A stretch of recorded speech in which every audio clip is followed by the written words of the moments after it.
Lahir di jalanan yang keras, bukan metafora.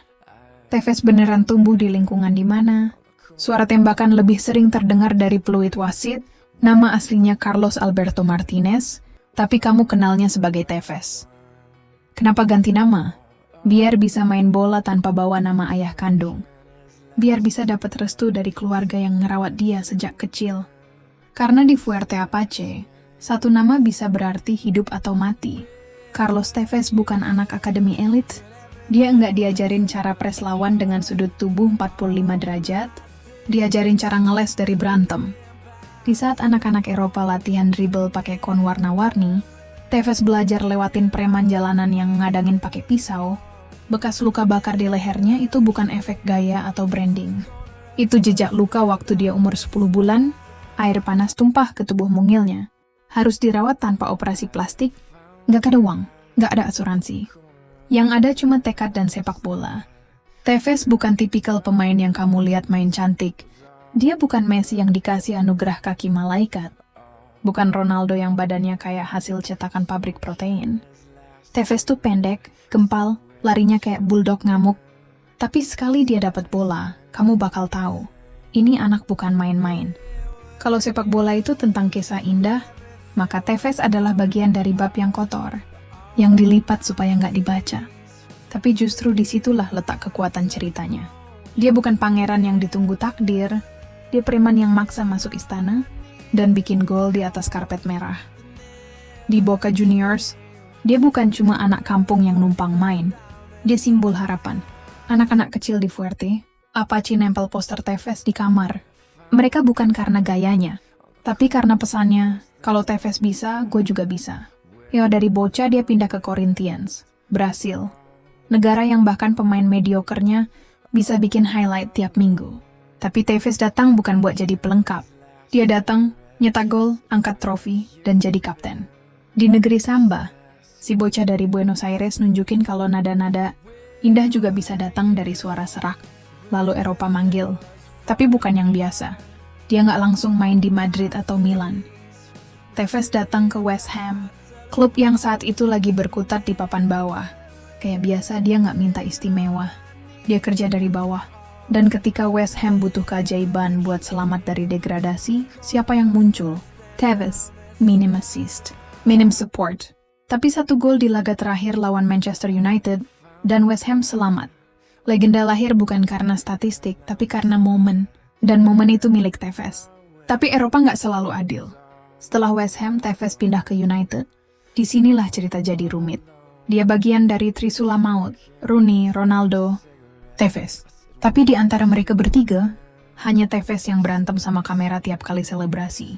Bukan karena marah, tapi karena tahu dia cuma tamu di rumah besar. Dia kasih trofi, gol, lari tanpa lelah. Tapi nggak dikasih perpanjangan kontrak.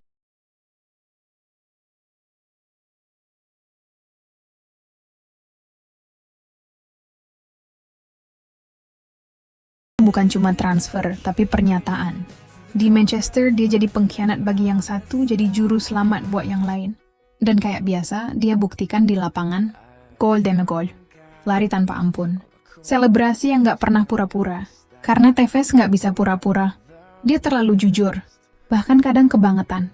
Kayak waktu dia kabur dari City karena nggak mau duduk di bangku cadangan. Buat pemain lain, itu akhir karir. Buat Tevez, itu jeda. Dia balik dan tetap jadi ancaman. Tevez bukan poster boy sepak bola modern. Sponsornya sedikit, Instagramnya nggak estetik. Dia nggak jualan senyum, dia jualan kerja keras. Setiap sprintnya adalah pengingat. Ini bukan tentang teknik, ini tentang tekad. Waktu pindah ke Juventus,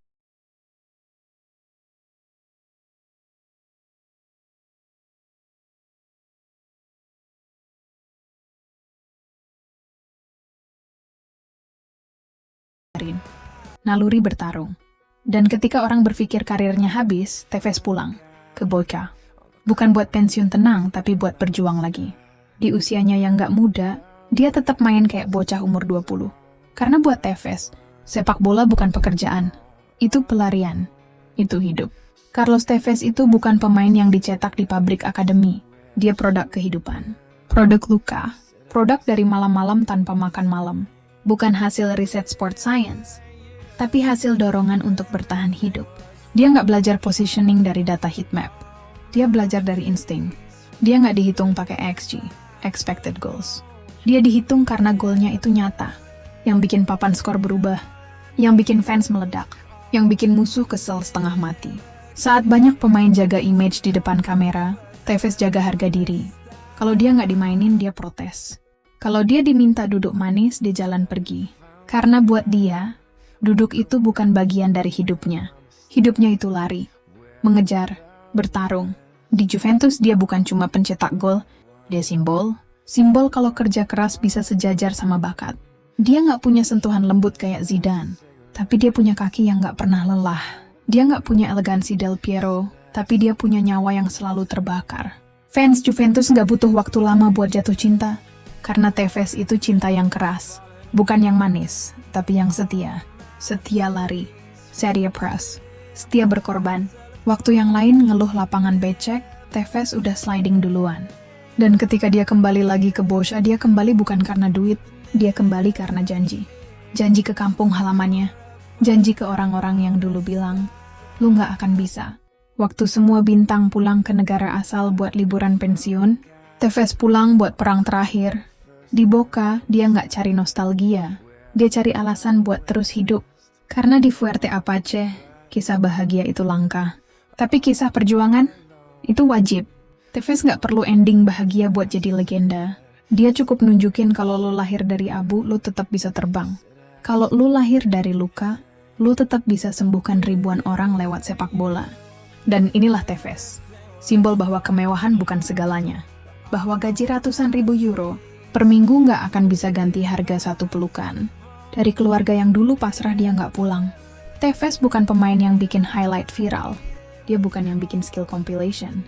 Tapi dia adalah alasan kenapa stadion tetap penuh. Kenapa fans tetap percaya sama kerja keras. Kenapa sepak bola tetap punya nyawa di balik jutaan euro. Carlos Tevez itu nggak sempurna. Tapi justru karena itu dia istimewa.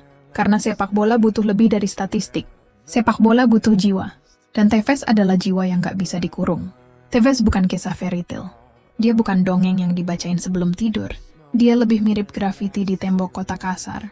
Berantakan, tapi jujur. Dia bukan poster boy. Dia lukisan jalanan.